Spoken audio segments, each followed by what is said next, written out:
live here. Yes, we do, and we're glad about that. You bet. And good sports teams on the island, too. Many good sports teams. Let's start with one of them, Hudson. So life begins on the road for the Victoria Royals. The team is on their way to Washington today and will spend the next 11 days on the mainland. Now, they did leave their fans with some fond memories before they departed. A 2-game sweep over the Seattle Thunderbirds, and they ran their home ice point streak to 12 straight games. Well, the Royals would open the scoring on Austin Carroll's 12th of the year. Then Carroll sets up Ben Walker. That's his first goal since coming back from a concussion. And our MVP, 2-0 Royals. Final minute of the first, Joe Hicketts with the long pass to Jamie Crooks.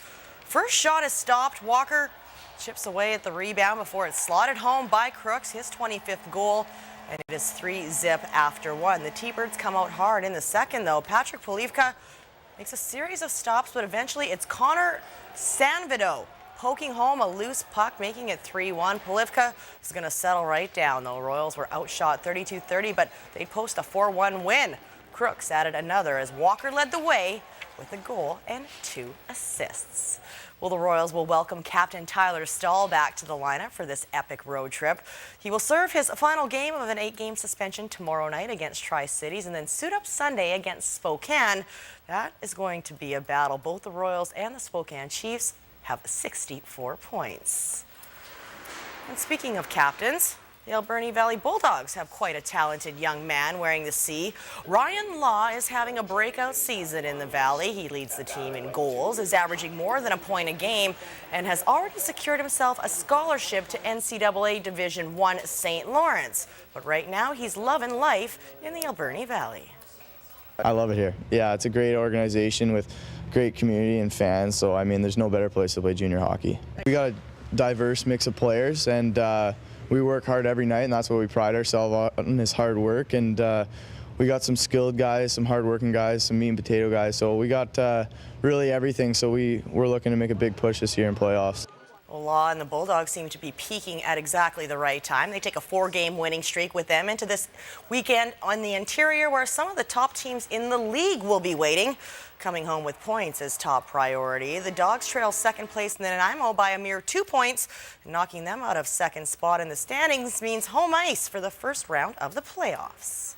Absolutely. I mean, you build up all season for the playoffs. So, I mean, it's a time to adjust the little kinks in the chain and start firing on all cylinders. So that's what we're trying to do, get better every game. It's all really close this year on the island. I mean, like you've seen with us in Victoria, I think 5 or 6 games have gone to overtime this year. So, I mean, anyone can beat anyone on any given night, just who comes to play and who's ready to go that night. Let's take a look at some curling standings. Victoria's Neil Dangerfield suffered his first loss at the BC Men's Curling Championships in Parksville this morning. Andrew Beliski scored 3 in the 10th end to down Dangerfield 10-9. Beliski, out of the Royal City Curling Club in New Westminster, is one of only 2 teams that remain undefeated. Fellow Royal City rink Gale is also 3-0. Well, next week, Major League pitchers and catchers will report to spring training, but the big clubs aren't the only ones getting busy. The Victoria Harbour Cats are locked and loaded for summer baseball, and they announced their complete roster today. The 32-player roster includes Victoria players like Austin Russell, Nick Pavetta, and Connor Russell. Manager Dennis Rogers is in California and can't wait to trot his lineup onto the field at RAP June 5th. Well, right now, the roster is good on paper. And we're excited about the kids who are going to be part of the program currently. As the season trend progresses, then obviously we might have to tweak it a little bit. But I think the roster that we have formulated initially is going to be a roster that's going to be allowed to be very successful on the diamond on a regular basis, no question.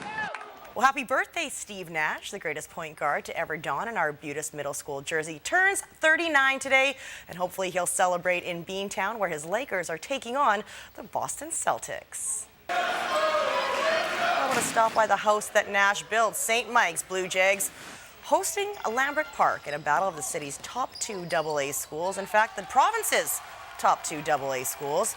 They are second and third in the BC rankings. Spirit night at St. Mike's, but unfortunately for the home crowd, the Jags came out on the losing end of this one. 69-59 Lambrick was your final.